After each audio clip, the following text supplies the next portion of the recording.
안녕하세요. 인생 홀로서기를 배우고 있는 올해 40살의 여자입니다. 인생 더불어 살아가는 것도 맞지만 일단 내 자신이 당당하고 또 누구에게도 휩쓸리지 않아야 다른 사람도 챙길 수 있는 것 같더라고요. 그래서 요즘은 다른 곳에 관심을 기울이기보다 내가 좋아하는 것은 무엇인지 찾고 또 나 자신을 위해 소중한 시간을 쓰고 있습니다. 그러니까 뭔가 더 알찬 하루하루를 보내게 되는 느낌도 들어요. 예전에는 다른 사람과 함께하는 게 인생의 행복인 줄만 알았는데 지금은 그보다 저를 아껴주면서 바쁜 삶을 살고 있네요.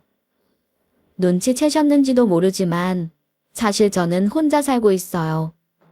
주변에서는 아직 젊은 나이이니 얼른 여러 남자를 만나보라고 하는데 오히려 혼자서 자유롭게 지내는 지금이 더 좋아서 지금은 혼자의 여유를 좀 즐기고 싶습니다.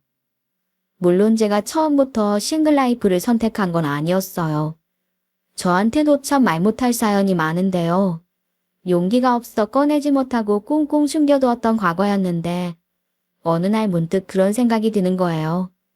다지난 과거인데 뭐가 무서워서 말하지 못할까 싶은 거죠. 또 다른 분들의 사연을 듣다 보니 저 역시도 용기를 내게 됐고요. 그래서 이번 기회에 속 시원하게 다 털어내봐야겠다는 생각이 들었어요. 그런 의미에서 제가 겪었던 일들을 전부 다 꺼내보려고 합니다. 저는 20대 초중반에 한 남자와 결혼을 약속하게 됐었어요. 그 사람은 저희 큰오빠 친한 친구였고 아주 오랜 시간 동안 한 동네에서 살면서 자연스럽게 가까워진 케이스였죠. 처음엔 그냥 오빠의 친구 정도였고 또 그 사람도 저를 동생 대하듯이 했었어요. 그 사람 회사와 제가 다니던 학교가 꽤 가까운 곳이었는데요. 서로 근처에서 만나 저녁 먹고 맥주 한잔 하는 일이 생기고 얼굴을 보는 일이 늘어나면서 그렇게 자연스럽게 서로에 대해 좋은 마음을 갖게 됐습니다. 그러다 제 20살 생일에 그 사람이 제게 고백을 해왔고 그날 이후부터 우리 오빠의 친한 친구에서 제 남자친구가 됐던 거죠. 그 사람은 만나는 내내 참 자상하고 언제나 저를 먼저 생각해주는 사람이었어요. 그래서 어린 나이지만 결혼까지 생각하게 됐습니다. 양가 부모님들도 저희들이 만나는 걸 찬성하셨고 두 집안 어른들이 알게 되시니 어느새 양가 어른들이 결혼 이야기를 하시더라고요. 저보다 그 사람이 나이가 많았기 때문에 그쪽 집안 어른들은 더욱 결혼을 원하셨던 것 같아요. 우리 부모님도 우리 오빠 친구였을 때부터 그 사람을 봐왔고 마음에 들어 하셔서 결혼 이야기는 급 물살을 타게 됐습니다. 그래서 제 대학교 졸업과 동시에 결혼식을 올리는 걸로 결정이 됐어요. 제 또래 중에서도 일찍 결혼하는 편이라 주변 친구들이 아쉽지 않느냐고 물어봤었는데요. 물론 저도 더 젊음을 즐기고 싶다는 생각도 있었죠. 하지만 남자친구가 좋은 사람이라고 생각해 놓치고 싶지 않았고 어차피 언젠가 결혼을 할 거라면 하루라도 빨리 하는 게 좋겠다 싶었거든요. 그러다 보니 제 대학 동기들은 취업 준비를 할 때 저는 4학년 때 결혼 준비를 시작하게 됐습니다. 결혼 준비에 정신없던 어느 날 남자친구가 운동 동호회를 나가도 되냐고 묻더군요.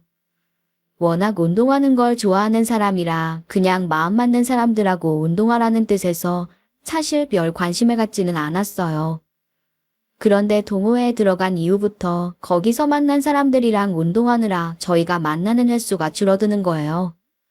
가뜩이나 바쁜 남자친구 대신에 저 혼자만 결혼 준비를 하는 날이 많았는데 동호회 때문에 저와의 만남을 소홀히 하는 것 같아 기분이 좋지 않았죠. 그러다 하루는 그 감정이 폭발한 날이 있었어요. 그날도 결혼 준비 때문에 만났는데 운동하러 가야 한다면서 금방 일어나려고 하더군요. 아직 제대로 정해진 것도 없는데 운동만 가려는 남자친구에게 화도 나고 정말 서운했었네요. 오빠, 잠깐 나랑 얘기 좀 해. 무슨 얘기? 급한 거 아니면 나 운동 다녀와서 하면 안 될까? 그 동호회 사람들이랑 하는 운동이 그렇게 중요한 거야? 우리 오늘 결혼 준비하려고 만난 거잖아. 요즘 같아서는 결혼식 준비는 나 혼자서만 하는 것 같아. 생각해봐. 그 동호회 시작하고 나서 우리 데이트 횟수도 줄어든 거 알아? 내가 그랬나? 효진이 너한테도 신경 쓴다고 쓰는데 내가 요즘 운동하더니 거기로 정신이 좀 팔렸나 보다. 미안해.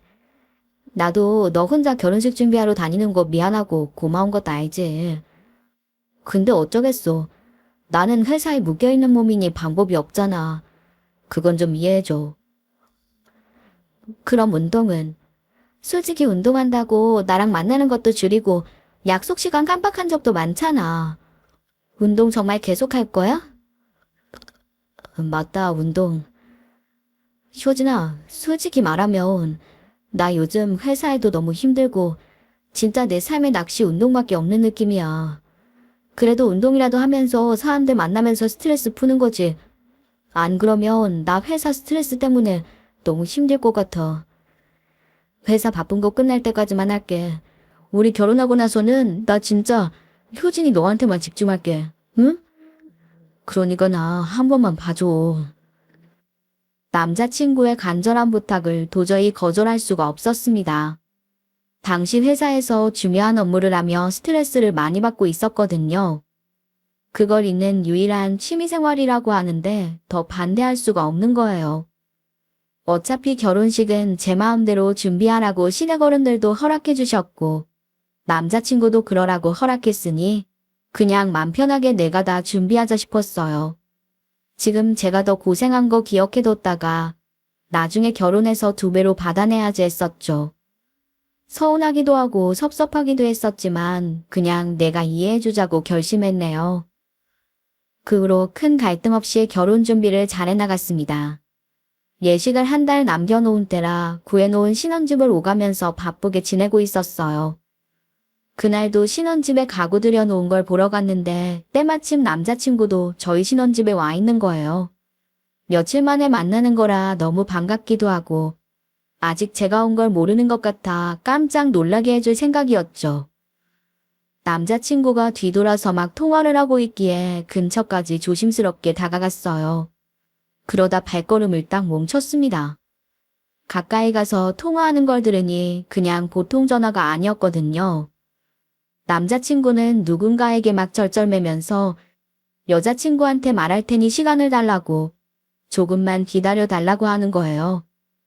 도대체 무슨 일 때문에 통화하는데 그렇게 쩔쩔매는 건지, 그리고 왜 저한테 무슨 말을 하려는 건지 감이 오지 않더군요. 그 순간 남자친구가 뒤에 있는 저를 발견하고 소스라치게 놀라더라고요. 뭐야, 자기 언제 왔어? 왔으면 인기척을 좀 하지. 왜 말도 없이 거기 서 있어? 집에 왔는데 오빠 있는 것 같아서 몰래 놀래켜주려고 그랬어. 반가워서. 근데 무슨 통화야? 무슨 통화길래 그렇게 쩔쩔매면서 받아? 그리고 들어보니까 여자친구한테 말할 때까지 기다려달라고 하던데 뭐 나한테 할 말 있는 거야? 그 순간 남자친구는 제 말을 듣더니 버럭 화를 냈습니다. 뭐야? 너 지금 나 통화하는 거 엿듣고 있었어? 그럼 그렇게 크게 통화하는데 어떻게 안 들려? 정신없이 통화하고 있었던 게 누군데?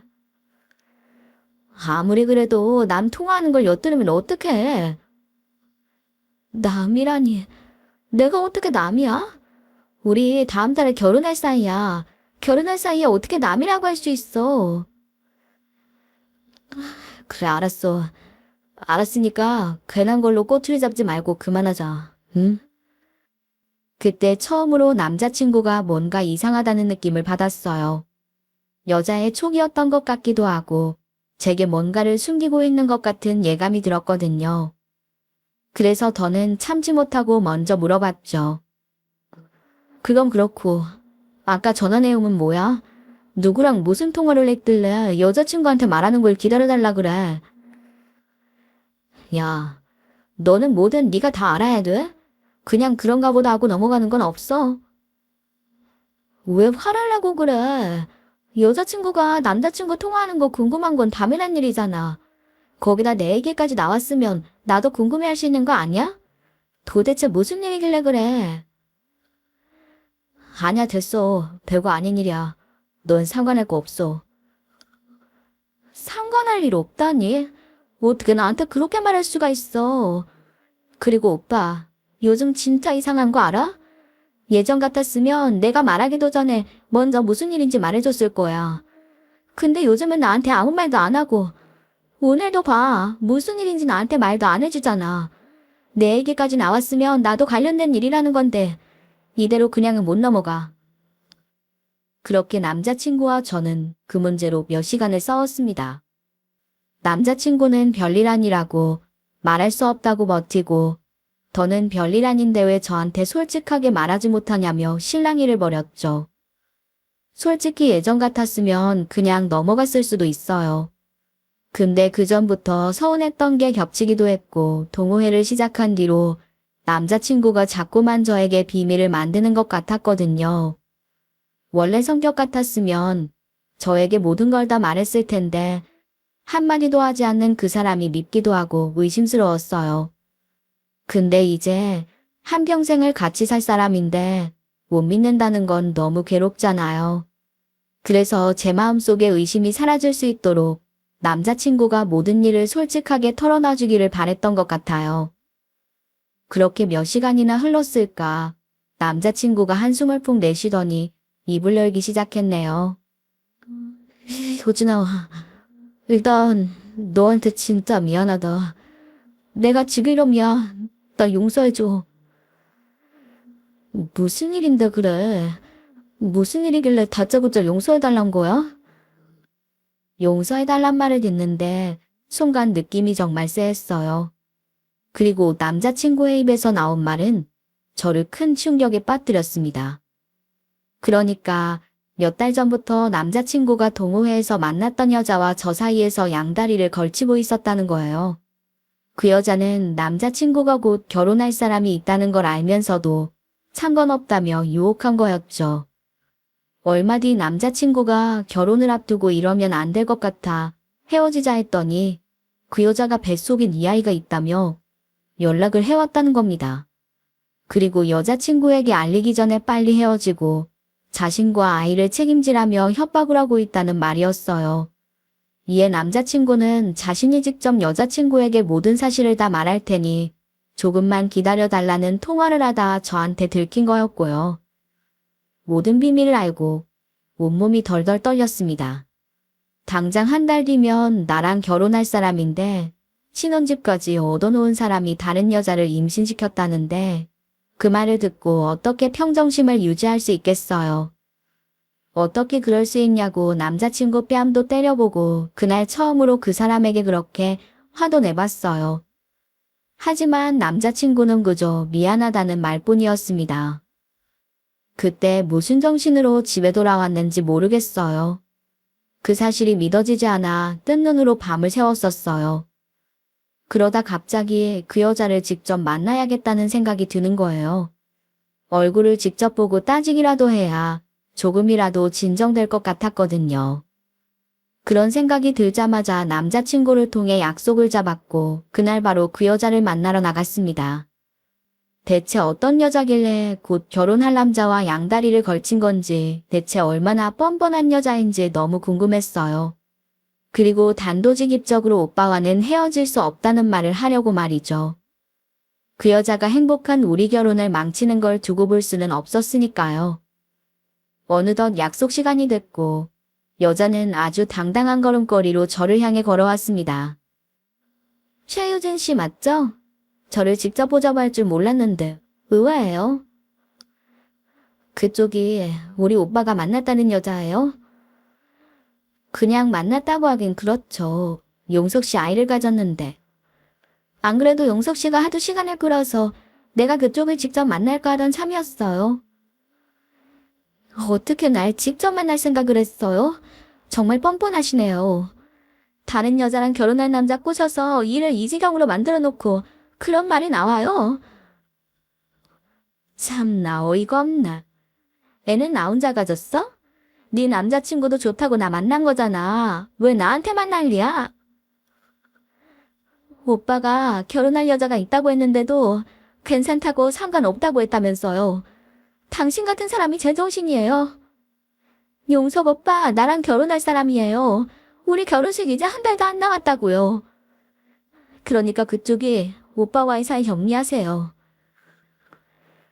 제 말에 그 여자는 약속 장소가 떠나갈 듯 깔깔 웃더니 어이없다는 듯 저를 보더군요. 야, 니들이 벌써 결혼했어? 법적으로 부부도 아닌데 네가 무슨 자격으로 이래라 저래라야. 지금 그깟 결혼이 됐어야. 나한테는 용석 씨 아이가 있어. 나는 우리 애 아빠 없는 자식으로 키울 생각 없으니까 네가 포기해. 이봐요. 멀쩡한 연인 사이에 끼어들었으면 미안하다고 사과부터 할 일이지. 어떻게 이렇게 당당해요? 그럼 내가 뭘 잘못했는데? 불륜 저지른 것도 아니고 젊은 남녀가 눈 맞으면 이런 일도 생길 수 있는 거 아니야? 어쨌든 용석 씨 아기가 내 뱃속에 있어. 괜한 일로 힘 빼지 말고 그만 조용히 물러나자, 응?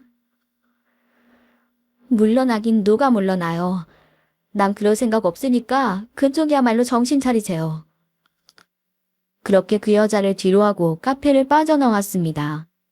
그리고 이내 참았던 눈물이 터져 나왔어요. 내가 왜 이런 비참한 일을 겪어야 하는 건지, 어떻게 나한테 이런 일이 생긴 건지 믿어지지 않았습니다. 분명 얼마 전까지만 해도 세상에서 제일 행복한 신부였는데 하루아침에 가장 불행한 처지가 된 거죠. 그렇게 집에 돌아와 며칠을 폐인처럼 살았어요. 남자친구는 미안하다며 매일같이 연락을 해왔지만 한 번도 만나지 않았네요. 그 사람에 대한 배신감이 너무 컸거든요. 그 일을 잊기 위해 매일같이 술을 마셨고 그러다 정신을 잃고 잠드는 날이 이어졌습니다. 그러다 보니 결국은 양가 부모님께서도 그 일을 알게 되셨어요. 우리 부모님은 남자친구를 불러 네가 제정신이냐며 화를 내셨고 예비 시부모님께서도 집에 찾아와 자식 잘못 키운 죄라고 한 번만 용서해달라고 하시더군요. 어머님은 그 여자는 자신이 어떻게든 정리할 테니 다른 생각하지 말라고 우리 집안의 며느리는 저 하나뿐이라고 하셨죠. 오래 고민하다 시부모님을 믿고 결혼을 진행하기로 했습니다. 그리고 사람은 누구나 한순간의 실수는 할 수 있으니까요. 그렇게 결심하고 이 모든 일을 다 잊기로 마음먹었네요. 그런데 그게 생각처럼 쉽지는 않더군요. 전부 다 잊기로 마음먹었어도 하루에도 몇 번씩 속에서 화가 치밀어 오르는 것 같았거든요. 게다가 그 여자가 보여준 그 초음파 사진이 제 머릿속에서 지워지질 않았습니다. 밥을 먹다가도 잠을 자다가도 그 사진이 계속 떠올라 저를 괴롭혔어요. 그리고 그런 생각이 들었습니다. 이미 한 번 깨진 믿음을 다시 붙일 수는 없다는 걸요. 초음파 사진까지 본 이상 우리 결혼을 더 이상 진행할 수는 없다는 걸 그제야 알게 됐죠. 그래서 저는 그 사람과 파혼하기로 결정했습니다. 파혼하자고 말하던 날 집은 한바탕 난리가 났었어요. 그 사람부터 시작해서 부모님까지 오셔서 다시 생각해달라고 사정하셨고 우리 큰오빠는 네가 어떻게 그럴 수 있느냐며 그 사람 멱살을 잡았고요. 다들 몇 번이나 저를 잡았지만 제 결심은 흔들리지 않았어요. 그렇게 결혼을 일주일 앞둔 날 저와 그 사람은 헤어졌습니다. 그 사람과 파혼한 뒤 저는 죄인처럼 숨어 지냈어요. 내가 잘못해서 파혼한 것도 아닌데 뭔가 여자인 내가 하자가 있어 파혼했을 거라는 시선이 있었거든요. 게다가 그 사람과 저는 한 동네에 오래 살아서 동네 사람들이 저희를 두고 수군거리는 게 많았습니다. 그러다 보니 저 때문에 부모님도 오빠들도 힘든 시간을 보냈었죠. 그래도 이겨내보려고 제 나름대로 많은 노력을 했었어요. 다시 동네 이곳저곳을 다니고 아무 일도 없는 것처럼 지내기 위해 최선을 다했었네요. 하지만 그 결심이 무너진 날이 있었어요. 그날도 집에만 있을 수 없어서 집 근처 슈퍼라도 가자 싶어 밖으로 나왔는데요. 슈퍼에 들러 이것저것 사고 계산하고 뒤돌아 나오는데 슈퍼 안에 계신 아주머니들이 저를 보고 수군대는 목소리가 들렸습니다. 아주머니들은 제가 남자가 바람나서 파혼한 애라며 손가락질했고 여자 고시를 못했으니 남자가 결혼한 달 앞두고 딴 여자 만난 거 아니냐고 험담을 하더군요. 그 말을 듣는데 저는 아무것도 할 수가 없었어요. 가서 따지기라도 했어야 하는데 그냥 눈물만 나왔습니다. 엉엉 울며 집에 돌아와 부모님께 더는 여기서는 못 살겠다고, 나 좀 살려달라고 눈물을 흘리면서 소리쳤어요. 그 일 이후 부모님께서는 30년 가까이 살던 정든 동네를 떠나셨습니다. 저 또한 더 이상 한국에는 살 수 없을 것 같아 외국으로 유학을 떠났고요. 그렇게 제 유학 생활이 시작됐습니다. 솔직히 그 일을 견딜 수 없어 도피성으로 떠나온 유학이었어요. 부모님과 가족들은 도망치듯 떠난 저를 많이 걱정했었죠. 아무래도 외국 생활은 처음이니 제가 잘 적응할 수 있을지 걱정이 됐을 겁니다. 하지만 생각보다 외국 생활에 잘 적응했어요. 나에 대해 수군거리는 사람들 없는 곳에서 그만큼 자유롭고 행복했던 것 같아요. 못했던 공부를 하는 것도 행복했고, 상처받았던 제 마음도 추스르면서 새로운 삶을 시작해봐야겠다는 의지도 샘솟았어요. 그곳에서 새로운 친구들도 많이 만났고요. 그러던 중 같이 공부하는 친구들의 소개로 봉사단체에 들어가게 됐는데 거기서 한 한국 남자를 만났습니다. 그 남자는 이미 오래 그 단체에 있었던 사람이라 친구들과도 친해 보였어요. 그래서 봉사도 같이 하고 끝나도 식사도 하면서 친해지게 됐죠. 당시 박사학위를 밟고 있는 사람이었는데 알고 지낸 지 3개월쯤 지났을 때였나 제게 호감을 표시했던 적이 있었어요. 하지만 저는 아직 마음의 상처가 다 치유되지 않았고 무엇보다 또 같은 상처를 받을까봐 그 사람의 마음을 거절했는데요. 그 사람은 자신은 언제라도 기다릴 수 있다고 자신을 받아줄 수 있을 때까지 최선을 다하더군요. 제가 부담을 느끼지 않는 선에서 늘 친절을 베풀었고 타국 생활에 도움이 필요할 때 제일 먼저 달려와 줬습니다. 또한 제가 고백을 거절했는데도 항상 한결같은 모습을 보여줬어요. 그렇게 언제나 제가 최우선인 그 남자를 보면서 저도 모르게 마음을 열게 됐네요. 그리고 더 이상 제 마음을 숨길 수 없다고 생각했던 날 솔직하게 모든 걸 털어놨어요. 한국에서 파혼했던 일, 그 일 때문에 제가 받은 상처까지 다요. 그래서 당신을 밀어낼 수밖에 없었다고 하니 그 사람은 가만히 저를 안아주더군요. 그러면서 다시는 그런 상처받게 하지 않겠다고 자신은 다른 사람이라며 제게 믿음을 줬어요. 그 후 저와 그 남자는 정식으로 사귀게 됐고 만난 지 2년 됐을 때 부부가 됐습니다. 그렇게 행복한 결혼 생활을 이어가고 있던 중 하루는 남편이 할 말이 있다고 저를 부르더라고요. 나 자기한테 물어볼 게 좀 있는데. 뭔데 그래? 편하게 물어봐. 당신 혹시 한국으로 들어가는 거 어떻게 생각해? 한국이라는 두 글자에 저는 잠시 망설여졌어요. 잊고 지냈던 지난 기억들이 떠오르는 것 같았거든요. 갑자기 한국은 왜? 어머님 아버님이 우리 들어오라서? 그런 게 아니라 사실 한국에 있는 학교에서 교수로 임용이 됐다고 연락이 왔어. 조건도 다 마음에 들어서 자기만 좋다면 한국 가볼까 하고. 그렇지만 절대 부담 주는 건 아니야. 당신 마음이 아직 불편하다면 여기서 더 있어도 돼. 나는 상관없으니까. 남편의 말에 잠시 고민이 됐었어요. 내가 다시 한국에서 살 수 있을까 싶었거든요. 하지만 이제는 세월도 지났고 그때의 일도 다 잊고 행복한 가정을 이루고 있는데 왜 아직도 겁을 낼까 싶은 거예요. 거기다 남편이 든든하게 내 옆을 지키고 있으니 더 겁을 낼 게 없겠다 싶었죠. 아니야. 우리 한국 가서 살자. 교수된 거면 당신한테도 얼마나 좋은 자리야. 거기다 조건도 완벽하다며. 그런 자리 놓치면 안 되지. 그렇긴 한데 당신이 힘들까봐 그렇지. 그때 일도 있고. 자기야, 나 그때 일 다 잊었어. 그게 벌써 몇 년 전 일인데. 그리고 내 옆에는 지금 자기가 있잖아. 나 정말 괜찮으니까 한국으로 돌아가자 우리.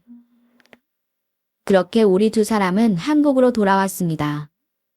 한국이 몇 년 만에 다시 들어오니 뭔가 낯설기도 하고 새로운 느낌이 들더라고요.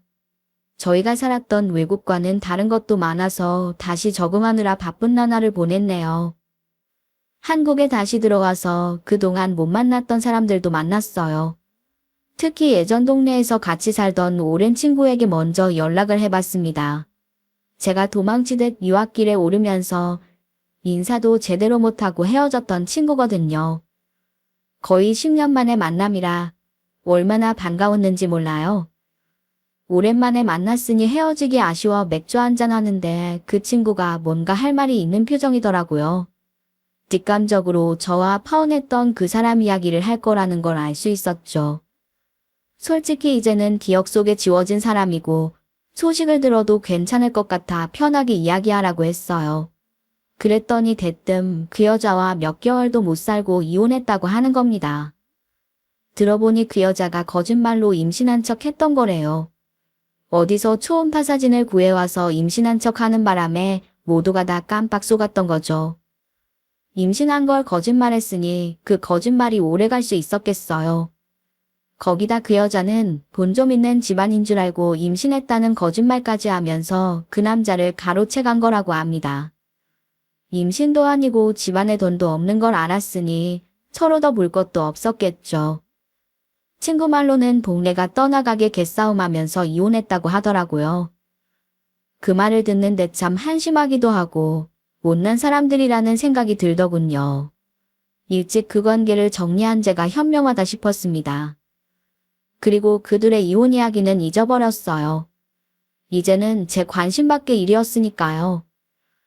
평소엔 남편 내조하고 강의 없는 날은 둘이 나가 브런치도 먹고 우리의 생활은 여유롭고 평온했습니다.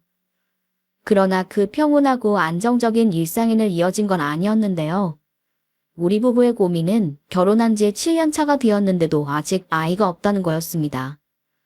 외국에 있을 때는 시부모님께서도 별다른 말씀을 하지 않으셨어요. 저도 알아서 생기겠지 싶어 별다른 신경을 쓰지 않았고요. 하지만 7년으로 접어들어가는데도 아무 소식이 없었고 특히 시댁 어른들이 이세 소식이 없자 많이 불안해하셨어요. 하루는 저만 집으로 부르셔서 기다릴 만큼 기다렸으니 시험관을 해보라고 하시더라고요. 더 또한 아이가 생기지 않아 힘들었을 때니 고민 끝에 시험관을 시작해봤습니다. 말만 들었지 시험관으로 임신을 준비한다는 게 보통 일이 아니었어요. 몸과 마음은 지쳐가는데 뜻대로 임신이 되지 않아 참 힘들었습니다. 거기다 시부모님들께서는 매일같이 전화하셔서 별다른 소식 없냐고 물으시는데 그럴 때마다 제가 죄인이 된 것 같았어요. 그러던 중 남편이 생각을 좀 정리할 게 있다며 며칠간 혼자 여행을 다녀오겠다고 하더라고요. 지금까지 한 번도 혼자 어디에 간 적이 없는 사람이라 좀 이상하긴 했었어요.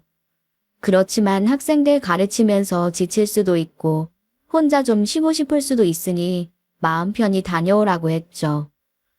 그런데 그렇게 여행을 가버린 남편이 아예 연락조차 되질 않는 거예요. 여행을 간다고 했지 잠수 탄다고 한 적은 없었던지라 연락이 닿지 않는 며칠 동안 정말 불안하고 걱정을 많이 했었어요. 다 큰 성인 남자니 별일 없겠지 싶으면서도 혹시나 싶은 불안함도 컸었습니다. 경찰에 신고해야 하나 고민하던 찰나 남편이 연락 두절된 지 3일 만에 집으로 들어왔어요. 당신 어떻게 된 거야? 3일 동안이나 전화 한 통 없고 내 전화 못 봤어? 미안해. 생각할 게 좀 있어서 핸드폰 꺼놓고 있었어. 걱정 많이 했지? 지금 그걸 말이라고 해. 아무리 생각할 게 있어도 그렇지. 집에서 걱정하는 사람 있는데 전화 한 통은 해줬어야지. 오늘까지 연락 없으면 경찰에 신고하려고 그랬어. 근데 자기 진짜 무슨 일 있는 거야? 혼자 여행 간다는 것도 이상했는데 3일 동안 연락도 없고. 무슨 일인데 그래. 무슨 일이길래 나한테 연락도 못하고 생각할 게 있었던 거야. 그 순간 남편은 갑자기 제 앞에 무릎을 꿇었습니다. 여보 왜 그래? 왜 갑자기 무릎을 꿇고 그래? 당신 정말 무슨 일 있는 거야? 내가 당신한테 너무 미안해서 그래. 너무 미안해서 뭐라고 말해야 될지 모르겠더라고. 그래서 연락할 수가 없었어. 대체 무슨 일이길래 그래? 불안하게 왜 이러는데? 남편은 고개를 푹 숙이더니 한참 만에 이야기를 시작했습니다. 몇 달 전에 나 친구들하고 모임 있었던 거 기억해? 그날 나갔다가 우연히 한 여자를 알게 됐어. 학교 구경 좀 시켜달라길래 빈말인 줄 알았는데 며칠 뒤에 찾아왔더라고. 그래서 학교 구경시켜주고 그 뒤로 몇 번 만났어. 근데 정말 다른 감정은 없었어. 그냥 먼저 연락하니까 받아준 것뿐인데. 한 번은 같이 술을 마시다가 내가 만취한 적이 있었어. 그날 술에 취해서 나도 모르게 그만. 절대 일부러 그런 건 아니었어. 실수였다고. 근데 그 여자한테 얼마 전에 연락이 왔어. 내 아이를 가졌다고. 당신하고 이혼하고 책임지라고. 남편의 말에 순간 머릿속이 정지된 것 같았습니다. 그냥 그대로 온몸이 굳어버린 것 같았죠. 사람이 너무 당황스러우니까 아무런 말도 나오질 않더라고요. 여보, 정말 미안해. 나도 일이 이렇게 될 줄은 몰랐어. 진짜 아무 감정도 없는 여자라 그 뒤로는 다시 만나지도 않았는데 내가 뭐라고 할 말이 없어. 지금 그걸 말이라고 해? 그러니까 다른 여자랑 눈 맞아서 자꾸 지금 아이가 생겼다는 거야. 어떻게 당신이 이럴 수가 있어? 나도 이런 일이 생길 줄은 정말 몰랐어. 당신한테 너무 미안해. 내 손에서 해결해 보려고 했었는데 당신한테 빨리 말 안 하면 자기가 직접 얘기하겠다잖아. 그래서 어쩔 수 없이 당신한테 털어놓는 거야. 내가 진짜 입이 10개라도 할 말이 없어. 너무 미안해. 이게 미안하다고 될 일이야? 당신이 무슨 짓을 저질렀는지 알기나 해. 그렇게 소리 지른 뒤 저는 정신을 잃었습니다. 그냥 차라리 의식을 잃는 게 낫다고 생각했는지도 몰라요. 그렇게 얼마나 시간이 흘렀을까. 눈 떠보니 병원 입원실에 누워있더라고요. 남편의 얼굴을 보는데 의식을 잃기 전 나눴던 대화가 그대로 기억나고 분노가 되살아나는 기분이었습니다. 차라리 악몽이었으면 좋았을 텐데 너무나 분명한 현실이었던 거죠. 효진아, 정신이 좀 들어? 깨어난 거야? 당신 의식 잃었었어. 내가 얼마나 걱정했다고. 이제 괜찮은 거야? 나를 걱정했어? 나를 걱정한 사람이 나 몰래 그런 짓을 하고 다녀. 당신이 어떻게 나한테 이럴 수가 있어? 내가 어떤 상처를 받았었는지 몰라? 다시는 그런 상처 주지 않겠다고 약속했던 거 다 잊어버린 거야? 아니야. 내가 어떻게 그걸 잊어버리겠어. 정말 상처 주고 싶지 않았어. 이건 진심이야. 나한테 시간을 좀 줘. 내가 해결할 테니까 당신은 너무 걱정하지 말고. 해결? 당신이 뭘 어떻게 해결을 해? 그 여자한테 가서 애 지우라고 할 거야? 놓친다고 하면 그때는 어떡할 건데? 당신 얼굴 보기 싫으니까 나가. 꼴도 보기 싫으니까 당장 나가라고. 남편을 내쫓고 몇 시간을 울었는지 몰라요. 제 상처를 알면서 이런 짓을 저지른 걸 용서할 수 없었습니다. 그렇게 며칠을 병원에서 처박혀 울고 있는데 모르는 번호로 전화 한 통이 걸려왔어요. 받아보니 그 여자였습니다.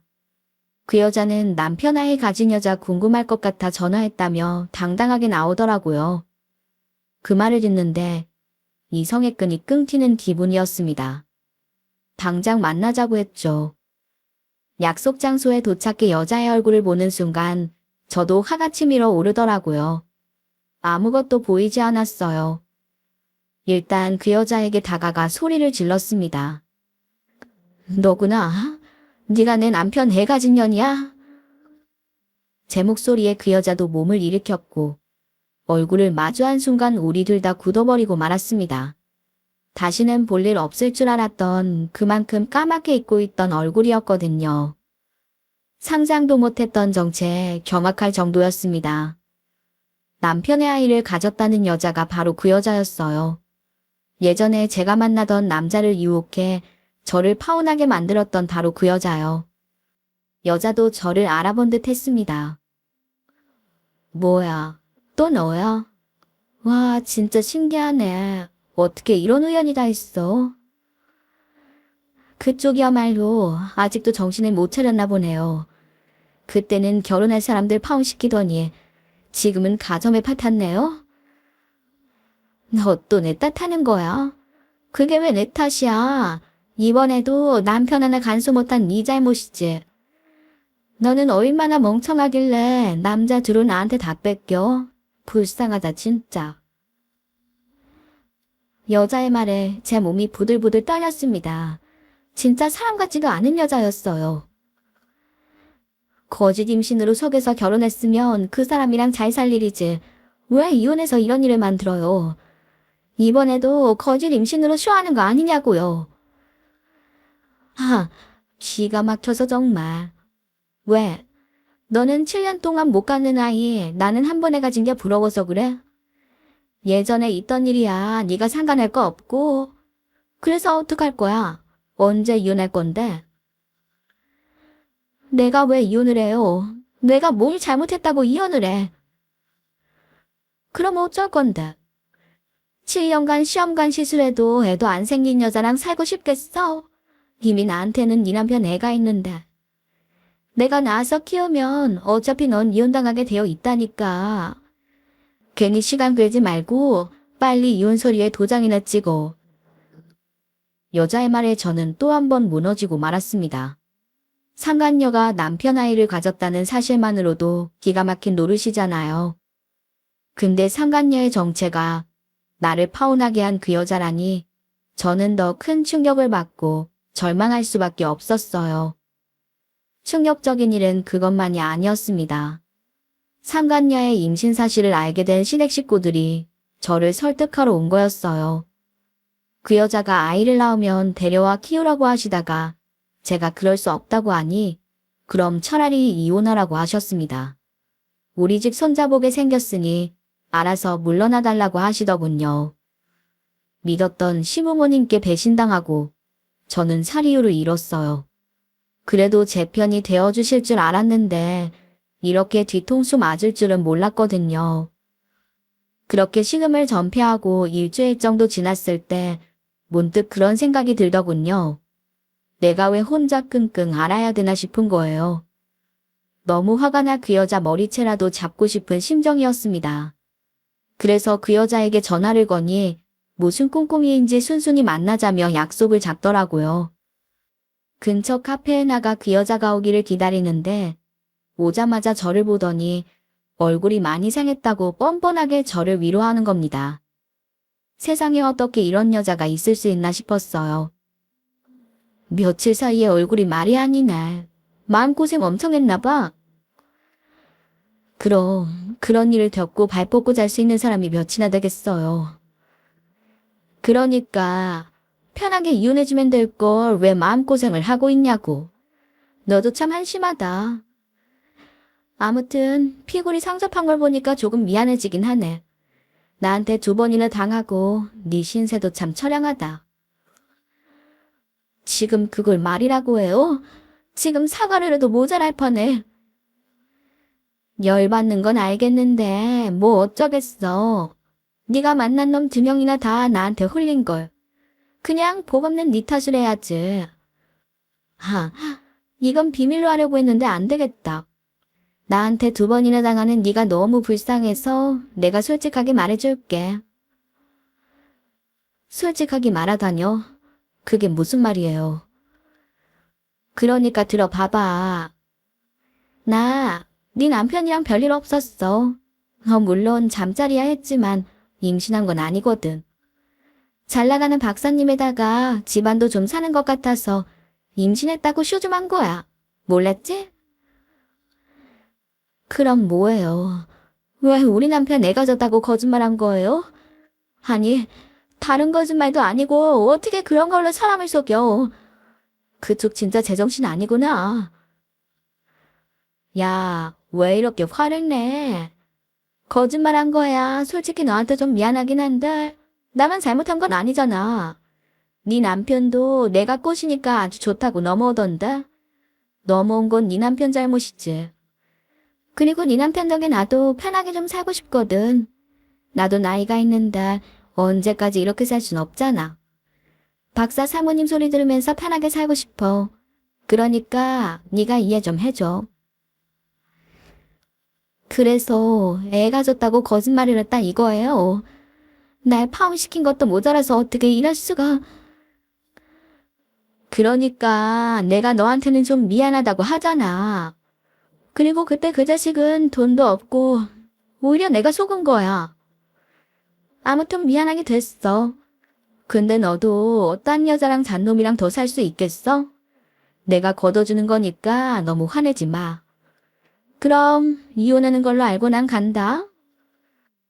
여자는 제 할 말만 하고 자리를 떴습니다. 그 여자의 말을 듣는데 모든 게 다 허무해졌어요. 이런 여자 하나 때문에 2번씩이나 무너진 나도 비참했고 저 여자가 유혹한다고 넘어간 남자들까지 너무나 한심하더군요. 그 여자를 만나고 온 뒤로 제 자신이 비참해서 많이 속상했었어요. 솔직히 또 이런 일을 당했다는 자괴감도 있었죠. 그렇지만 정말 다행인 건 제가 그 여자를 만났을 때 대화를 모두 녹음해뒀다는 거예요. 어디선가 불륜 증거를 모으는 게 중요하다고 본 기억이 나서 약속 장소에 가자마자 녹음기를 켜뒀거든요. 근데 또 때마침 그 여자가 자기 잘못을 술술 부러졌잖아요. 그 증거를 가지고 바로 변호사를 찾아갔습니다. 그리고 곧바로 이혼소송과 상간녀 소송을 진행했어요. 이혼소송 시작하자마자 남편이 찾아와 빌기 시작했습니다.